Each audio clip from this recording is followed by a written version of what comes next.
Nagpatetanus ka na ba? Pero nalito ka kung kailan dapat magpatidap. Isang buntis ang lumapit. Dok, nabakunahan na po ako dati ng tetanus. Kailangan ko pa po ba yung tidap?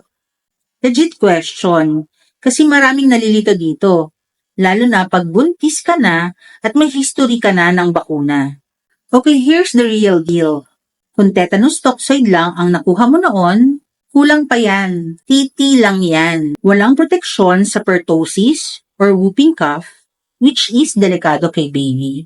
Kaya yes, pwede ka pa rin bigyan ng TDAP kahit nabigyan ka na ng TT basta may at least 4 weeks na ang pagitan. Ngayon, kung TDAP lang ang nakuha mo, okay din. TDAP counts as your first dose of tetanus vaccine series. Sa pagbubuntis, isang TDAP kada pagbubuntis lang ang kailangan.